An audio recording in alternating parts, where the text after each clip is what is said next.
নমস্কার বন্ধুরা, আপনারা কেমন আছেন? আশা করি ভালো আছেন। আজ আমি আপনাদের শোনাবো বিশ্বকবি রবীন্দ্রনাথ ঠাকুরের এক রাত্রি। সুরবালার সঙ্গে একত্রে পাঠশালায় গিয়াছি, বউ খেলিয়াছে। তাহাদের বাড়িতে গেলে সুরবালার মা আমাকে বড় যত্ন করিতেন এবং আমাদের দুজনকে একত্র করিয়া আপনা আপনি বলাবলি করিতেন। আহা, দুটিতে বেশ মানায়। ছোটো ছিলাম, কিন্তু কথাটার অর্থ একরকম বুঝতে পারিতাম। সুরবালার প্রতি যে সর্বসাধারণ অপেক্ষা আমার কিছু বিশেষ দাবি ছিল, সে ধারণা আমার মনে বদ্ধমূল হইয়া গিয়াছিল। সেই অধিকার মধ্যে মত্ত হইয়া তার প্রতি যে আমি শাসন এবং উপদ্রব না করিতাম তাহা নয়। সেও সহিষ্ণুভাবে আমার সকল রকম ফরমাস খাটিত এবং শাস্তি বহন করিত। পাড়ায় তার রূপের প্রশংসা ছিল, কিন্তু বর্বর বালকের চক্ষে সেই সৌন্দর্যের কোনো গৌরব ছিল না। আমি কেবল জানিতাম সুরবালা আমারই প্রভুত্ব স্বীকার করিবার জন্য পিতৃগৃহে জন্মগ্রহণ করিয়াছিল। এই জন্য সে আমার বিশেষ অবহেলার পাত্র। আমার পিতা চৌধুরী জমিদার নায়েব ছিলেন। তার ইচ্ছা ছিল আমার হাতটা পাকিলেই আমাকে জমিদারি রেস্তেরার কাজ শিখাইয়া একটা কোথাও গোমেস্তাগিরিতে প্রবৃত্ত করাইয়া দিবেন, কিন্তু আমি মনে মনে তাতে নারাজ ছিলাম। আমাদের পাড়ার নীলরতন যেমন কলিকাতায় পালাইয়া লেখাপড়া শিখিয়া কালেক্টরের সাহেবের নিজে নাজির হইয়াছে, আমারও জীবনের লক্ষ্য সেইরূপ অতুচ্ছ ছিল। কালেক্টরের নাজির না হইতে পারি, জজ আদালতের হেড ক্লার্ক হইব, ইহা আমি মনে মনে নিশ্চয় স্থির করিয়া রাখিয়াছিলাম। সর্বদাই দেখিতাম আমার বাপ উক্ত আদালতজীবী দিগকে অত্যন্ত সম্মান করিতেন। নানা উপলক্ষে মাছটা, তরকারিটা, টাকাটা, শিকেটা লইয়া যে তাদের পূজার্চনা করিতে হইত, তাও শিশুকাল হইতে আমার জানা ছিল। এই জন্য আদালতে ছোট কর্মচারী এমনকি পেয়াদাগুলোকেও পর্যন্ত হৃদয়ের মধ্যে খুব একটা সম্ভ্রমের আসন দিয়াছিলাম। ইহারা আমাদের বাংলাদেশের পূজ্য দেবতা, ৩৩ কোটির ছোট ছোট নতুন সংস্করণ। বৈষয়িক সিদ্ধিলাভ সম্বন্ধে স্বয়ং সিদ্ধিদাতা গণেশ অপেক্ষা ইহাদের প্রতি লোকের আন্তরিক নির্ভর ঢের বেশি। সুতরাং পূর্বে গণেশের যাহা কিছু পাওনা ছিল, আজকাল ইহারই তার সমস্ত পাইয়া থাকেন। আমিও নীলরতনের দৃষ্টান্তে উৎসাহিত হইয়া একসময় বিশেষ সুবিধাযোগে কলকাতায় পালিয়া গেলাম। প্রথমে গ্রামের একটি আলাপি লোকের বাসায় ছিলাম, তারপরে বাপের কাছ হইতেও কিছু কিছু অধ্যয়নের সাহায্য পাইতে লাগিলাম। লেখাপড়া যথানিয়মে চলিতে লাগিল। ইহার উপরে আবার সভা সমিতিও যোগ দিলাম। দেশের জন্য হঠাৎ প্রাণ বিসর্জন করা যে আসো আবশ্যক, এ সম্বন্ধে আমার সন্দেহ ছিল না, কিন্তু কি করিয়া উক্ত দুঃসাধ্য কাজ করা যাইতে পারে আমি জানিতাম না, এবং কেউ দৃষ্টান্তও দেখাইত না। কিন্তু তাহা বলিয়া উৎসাহের কোনো ত্রুটি ছিল না। আমরা পাড়াগাঁয়ে ছেলে, কলকাতার ইঁচড়ে পাকা ছেলের মতো সকল জিনিসকেই পরিহাস করিতে শিখি নাই। সুতরাং আমাদের নিষ্ঠা অত্যন্ত দৃঢ় ছিল। আমাদের সবার কর্তৃপক্ষেরা বক্তৃতা দিতেন, আর আমরা চাঁদার খাতা লইয়া না খাইয়া দুপুরে রৌদ্রে টোটো করিয়া বাড়ি বাড়ি ভিক্ষা করিয়া বেড়াইতাম। রাস্তার ধারে দাঁড়িয়া বিজ্ঞাপন বিলি করিতাম। সভাস্থলে গিয়া বেঞ্চি চকি সাজাইতাম। দলপতির নামে কেউ একটা কথা বলিলে কমর বাঁধিয়া মারামারি করিতে উদ্যত হইতাম। শহরের ছেলেরা এইসব লক্ষণ দেখিয়া আমাদিগকে বাঙাল বলিত। নিজের শ্রেষ্ঠদার হইতে আসিয়াছিলাম, কিন্তু মার্ছিনি গাড়িবাল্ডি হইবার আয়োজন করিতে লাগিলাম। এমন সময়ে আমার পিতা এবং সুরবালার পিতা একমত হইয়া সুরবালার সহিত আমার বিবাহের জন্য উদ্যোগী হইলেন। আমি ১৫ বৎসর বয়সের সময় কলিকাতায় পালাইয়া আসি। তখন সুরবালার বয়স ৮, এখন আমি ১৮। পিতার মতে আমার বিবাহের বয়স ক্রমে উত্তীর্ণ হইয়া যাইতেছে, কিন্তু এদিকে আমি মনে মনে প্রতিজ্ঞা করিয়াছি আজীবন বিবাহ না করিয়া স্বদেশের জন্য মরিব। বাপকে বলিলাম, বিদ্যাভ্যাস সম্পূর্ণ সমাধান না করিয়া বিবাহ করিব না। ২-৪ মাসের মধ্যে খবর পাইলাম উকিল রামলোচনবাবুর সহিত সুরবালার বিবাহ হইয়া গিয়াছে। পতিত ভারতের চাঁদা আদায় কার্যে ব্যস্ত ছিলাম। এ সংবাদ অত্যন্ত তুচ্ছ বোধ হইল। এন্ট্রান্স পাশ করিয়াছি, ফার্স্ট আর্টস দিব, এমন সময় পিতার মৃত্যু হইল। সংসারে কেবল আমি একা নই, মাতা এবং 2 ভগিনী আছেন। সুতরাং কলেজ ছাড়িয়া কাজের সন্ধানে ফিরিতে হইল। বহু চেষ্টায় নোয়াখালী বিভাগের একটা ছোট্ট শহরে এন্ট্রান্স স্কুলের সেকেন্ড মাস্টারি পদ প্রাপ্ত হইল। মনে করিলাম আমার উপযুক্ত কাজ পাইয়াছি। উপদেশ এবং উৎসাহ দিয়া এক একটি ছাত্রকে ভাবি ভারতের এক একটি সেনাপতি করিয়া তুলিব। কাজ আরম্ভ করিয়া দিলাম। দেখিলাম ভাবি ভারতবর্ষ অপেক্ষা আসন্ন এক্সামিনের তারা ঢের বেশি। ছাত্রদিগকে গ্রামার, অ্যালজেব্রা বহির্ভূত কোনো কথা বলিলে হেডমাস্টার রাগ করে। মাস দুয়েকের মধ্যে আমরা উৎসাহ নিস্তেজ হইয়া আসিল। আমাদের মতো প্রতিভাহীন লোক ঘরে বসিয়া নানারূপ কল্পনা করে, অবশেষে কার্যক্ষেত্রে নামিয়া ঘাড়ে লাঙল বইয়া পশ্চাৎ হইতে ল্যাজমালা খাইয়া নতশিরে সহিষ্ণুভাবে প্রাত্যহিক মাটি ভাঙার কাজ করিয়া সন্ধ্যাবেলায় এক পেট জামনা খাইতে পাইলেই সন্তুষ্ট থাকে। লম্পে ঝম্পে আর উৎসাহ থাকে না। অগ্নিদায়ের আশঙ্কায় একজন করিয়া মাস্টার স্কুলের ঘরেতেই বাস করিত। আমি একা মানুষ, আমার উপরেই সেই ভার পড়িয়াছিল। স্কুলে বড় আটচালার সংলগ্ন একটি চালায় আমি বাস করিতাম। স্কুল ঘরটি লোকালয় হইতে কিছু দূরে, একটি বড় পুষ্করিণীর ধারে। চারিদিকে সুপারি, নারিকেল এবং মাদারের গাছ, এবং স্কুল গৃহের প্রায় গায়ে দুটো প্রকাণ্ড বৃদ্ধ নিম গাছ গায়ে গায়ে সংলগ্ন হইয়া ছায়াদান করিতেছে। একটা কথা এতদিন উল্লেখ করি নাই, এবং এতদিন উল্লেখযোগ্য বলিয়া মনে হয় নাই। এখানকার সরকারি উকিল রামলোচন রায়ের বাসা আমাদের স্কুল ঘরে অনতি দূরে। সুতরাং তার সঙ্গে তার স্ত্রী আমার বাল্যসখী সুরবালা ছিল, তা আমার জানা ছিল। রামলোচন বাবুর সঙ্গে আমার আলাপ হইল। সুরবালার সহিত বাল্যকালে আমার জানাশোনা ছিল, তা রামলোচন বাবু জানিতেন কিনা জানি না। আমিও নতুন পরিচয়ে সে সম্বন্ধে কোনো কথা বলা সঙ্গত বোধ করিলাম না, এবং সুরবালা যে কোনো কাল আমার জীবনের সঙ্গে কোনোরূপ জড়িত ছিল সে কথা আমার ভালো করিয়া মনে উদা হইল না। একদিন ছুটির দিনে রামলোচন বাবুর বাসায় তাহার সহিত সাক্ষাৎ করিতে গিয়াছি। মনে নাই কি বিষয়ে আলোচনা করিতেছিল। বোধ করি বর্তমান ভারতবর্ষের দুরবস্থা সম্বন্ধে। তিনি যে সেজন্য বিশেষ চিন্তিত এবং মিডিয়মান ছিলেন তাহা নয়, কিন্তু বিষয়টা এমন যে তামাক টানিতে টানিতে এ সম্বন্ধে ঘণ্টাখানেক দেড়েক অন্তর্গল শখের দুঃখ করা যাইতে পারে। এমন সময়ে পাশের ঘরে অত্যন্ত মৃদু একটু চুরির টুংটাং, কাপড়ের একটুখানি খসখস এবং পায়েরও একটুখানি শব্দ শুনিতে পাইলেন। বেশ বুঝিতে পারিলাম জানালার ফাঁক দিয়া কোনো কৌতূহলপূর্ণ নেত্র আমাকে নিরীক্ষণ করিতেছেন। তৎক্ষণাৎ দুখানি চোখ আমার মনে পড়িয়া গেল। বিশ্বাস, সরলতা এবং শৈশব প্রীতিতে ঢলঢল দুখানি বড় বড় চোখ, কালো কালো তারা, ঘন কৃষ্ণ পল্লব, স্থির স্নিগ্ধ দৃষ্টি। সহসা হৃৎপিণ্ডকে কে যেন একটা কঠিন মুষ্টির দ্বারা চাপিয়া ধরিল, এবং বেদনায় ভেতরটা টনটন করিয়া উঠিল। বাসায় ফিরিয়া আসিলাম, কিন্তু সেই ব্যথা লাগিয়া রইল। লিখি পড়ি, যাহা করি, কিছুতেই মনের ভার দূর হয় না।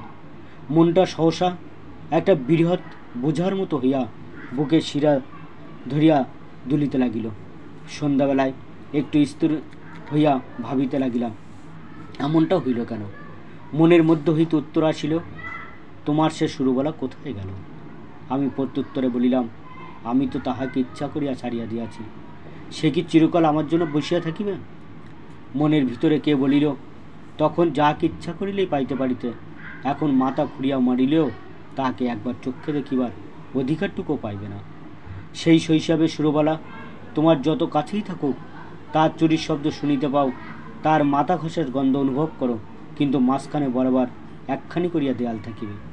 আমি বলিলাম, তা থাক না, সুরবালা আমার কে? উত্তর শুনিলাম, সুরবালা আজ তোমার কেহই নয়, কিন্তু সুরবালা তোমার কি না হইতে পারিত? সে কথা সত্য, সুরবালা আমার কি না হইতে পারিত? আমার সবচেয়ে অন্তরঙ্গ, আমার সবচেয়ে নিকটবর্তী, আমার জীবনের সমস্ত সুখ দুঃখ ভাগিনী হইতে পারিত। সে আজ এত দূর, এত পর, আজ তাকে দেখা নিষেধ, তার সঙ্গে কথা কওয়া নিষেধ, তাহার বিষয়ে চিন্তা করা পাপ। আর একটা রামলোচন কোথাও কিছু নাই, হঠাৎ আসিয়া উপস্থিত। কেবল গোটা দুয়েক মুখস্থ মন্ত্র পড়িয়া সুরবালাকে পৃথিবীর আর সকলের নিকট হইতে এক মুহূর্ত ছো মারিয়া লইয়া গেল। আমি মানব সমাজে নতুন নীতি প্রচার করিতে বসি নাই, সমাজ ভাঙিতে আসি নাই, বন্ধন ছিঁড়িতে চাই না। আমি আমার মনের প্রকৃত ভাবটা ব্যক্ত করিতেছি মাত্র। আপন মনে যে সকল ভাব উদয় হয় তার কি সব বিবেচনা সঙ্গত? রামলোচনের গৃহভিত্তির আড়ালে যে সুরবালা বিরাজ করিতেছিল সে যে রামলোচনের অপেক্ষাও বেশি করিও আমার, এ কথা আমি কিছুতেই মন হইতে তাড়াইতে পারিতেছিলাম না। এইরূপ চিন্তা নিতান্ত অসঙ্গত এবং অন্যায়, তাহা স্বীকার করি, কিন্তু অস্বাভাবিক নয়। এখন হইতে আর কোনো কাজ মনোসংযোগে করিতে পারি না।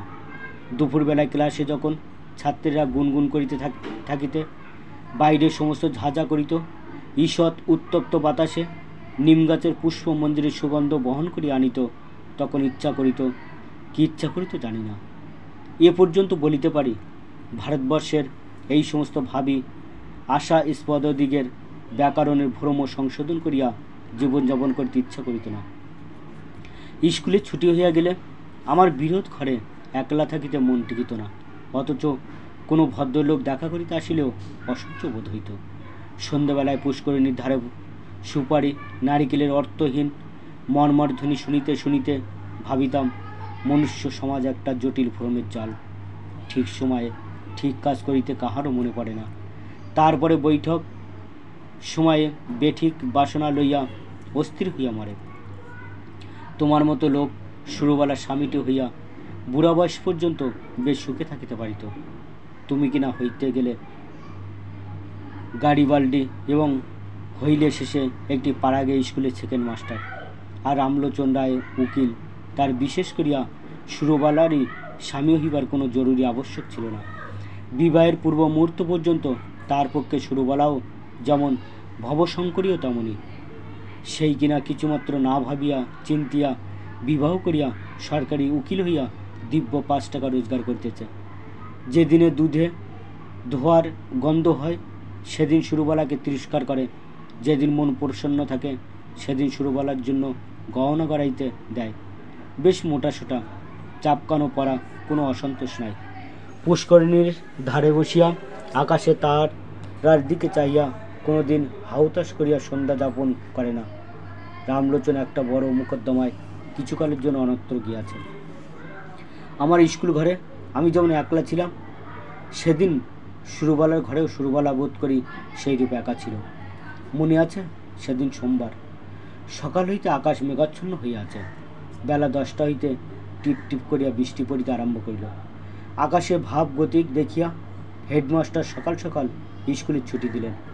খণ্ড খণ্ড কালো মেঘ যেন একটা কি মহা আয়োজনে সমস্ত দিন আকাশময় আনাগোনা করিয়া বেড়াইতে লাগিল। তারপর দিন বিকেলের দিকে মুষলধারে বৃষ্টি এবং সঙ্গে সঙ্গে ঝড় আরম্ভ হইল। যত রাত্রি হইতে লাগিল বৃষ্টি এবং ঝড়ের বেগ বাড়িতে চলিল। প্রথমে পূর্ব দিক হইতে বাতাস বহিতেছিল, ক্রমে উত্তর এবং উত্তর পূর্ব দিয়া বহিতে লাগিল। এ রাত্রে ঘুমাইবার চেষ্টা করা বৃথা। মনে পড়িল এই দুর্যোগে সুরবালা ঘরে একলা আছে। আমাদের স্কুল ঘর তাদের ঘরের অপেক্ষা অনেক মজবুত। কতবার মনে করিলাম তাহাকে স্কুল ঘরে ডাকিয়া আনিয়া আমি পুষ্করিণীর পাড়ের উপর রাত্রি যাপন করিব, কিন্তু কিছুতেই মন স্থির করিয়া উঠিতে পারিলাম না। রাত্রি যখন 1টা-1:30 হইবে, হঠাৎ বানের ডাক শোনা গেল। সমুদ্র ছুটিয়া আসিতেছে। ঘর ছাড়িয়া বাহির হইলাম, সুরবালার বাড়ির দিকে চলিলাম। পথে আমাদের পুষ্করিণীর পার। সে পর্যন্ত যাইতে না যাইতে আমার হাঁটু জল হইল। পাড়ের উপর যখন উঠিয়া দাঁড়াইলাম তখন দ্বিতীয় আর একটা তরঙ্গ আসিয়া উপস্থিত হইল। আমাদের পুকুরের পাড়ের একটা অংশ প্রায় 10-11 হাত উঁচু হইবে। পাড়ের উপরে আমিও যখন উঠিলাম, বিপরীত দিক হইতে আরেকটি লোকও উঠিল। লোকটি কে তাহা আবার সমস্ত আত্মরাত্মা আমার মাথা হইতে পা পর্যন্ত বুঝিতে পারিল, এবং সেও যে আমাকে জানিতে পারিল তাহাতে আমার সন্দেহ নাই। আর সমস্ত জলমগ্ন হইয়া গিয়াছে। কেবল হাত 5-6 দ্বীপের উপর আমরা দুটি প্রাণী আসিয়া দাঁড়িলাম। তখন প্রলয়কাল, তখন আকাশে তারার আলো ছিল না এবং পৃথিবীর সমস্ত প্রদীপ নিভিয়া গেছে। তখন একটা কথাও বলিলেও ক্ষতি ছিল না, কিন্তু একটা কথা ও বলা গেল না। কেউ কাকেও একটা কুশল প্রশ্ন করিল না। কেবল দুজনে অন্ধকারের দিকে চাহিয়া রইলাম। পদতলে গাঢ় কৃষ্ণবর্ণ উন্মত্ত মৃত স্রোত গর্জন করিয়া ছুটিয়া চলিল। আজ সমস্ত বিশ্ব সংসার ছাড়িয়া সুরবালার আমার কাছে আসিয়া দাঁড়িয়েছে। আজ আমি ছাড়া সুরবালার আর কেউ নাই। কবেকার সে শৈশব শুরুবেলা, কোন এক জন্মান্তর, কোন এক পুরাতন রহস্য অন্ধকার হইতে ভাসিয়া এই সূর্যচন্দ্র আলোকিত লোক পরিপূর্ণ পৃথিবীর উপরে আমারই পার্শ্বে আসিয়া সংলগ্ন হইয়াছিল। আর আজ কতদিন পরে সেই আলোকময় লোকময় পৃথিবী ছাড়িয়া এই ভয়ঙ্কর জনশূন্য প্রলয়ান্ধকারের মধ্যে শুরুবেলা একাকিনী আমারই পার্শ্বে আসিয়া উপনীত হইয়াছে। জন্মছোড়তে সেই নবকলিকাকে আমার কাছে আনিয়া ফেলিয়াছিল, মৃত ছোড়তে সেই বিকশিত পুষ্পটিকে আমারই কাছে আনিয়া ফেলিয়াছে। এখন কেবল আর একটা ঢেউ আসিলেই পৃথিবীর এই প্রান্তটুকু হইতে, বিচ্ছেদের এই প্রান্তটুকু হইতে খসিয়া আমরা দুজনে এক হইয়া যাই। সেই ঢেউ না আসুক, স্বামী পুত্র গৃহ ধনজন লইয়া শুরুবেলা চিরদিন সুখে থাকুক। আমি এই এক রাত্রে মহাপ্রলয়ের তীরে দাঁড়াইয়া অনন্ত আনন্দের আস্বাদ পাইয়াছি। রাত্রি প্রায় শেষ হইয়া আসিল, ঝড় থামিয়া গেল, জল নামিয়া গেল। শুরুবেলা কোনো কথা না বলিয়া বাড়ি চলিয়া গেল। আমিও কোনো কথা না বলিয়া আমার ঘরে গেলাম। ভাবিলাম, আমি নাজিরও হই নাই, সেরেস্তেদারও হই নাই, গাড়িওয়ালিও হই নাই। আমি এক ভাঙা স্কুলের সেকেন্ড মাস্টার। আমার সমস্ত ইহ জীবনে কেবল ক্ষণকালের জন্য একটি অনন্ত রাত্রি উদয় হইয়াছিল। আমার পরমায়ুর সমস্ত দিন রাত্রির মধ্যে সেই একটিমাত্র রাত্রি আমার তুচ্ছ জীবনে একমাত্র চরম সার্থকতা। ঠিক আছে বন্ধুরা, আজ এই পর্যন্ত। ভিডিওটা কেমন লাগলো কমেন্ট বক্স মে কমেন্ট করে অবশ্যই জানাবেন। এই রকম আরও ভিডিও দেখতে হলে চ্যানেলটা অবশ্যই সাবস্ক্রাইব করবেন আর পাশে থাকা বেল আইকনটি প্রেস করতে ভুলবেন না। নমস্কার।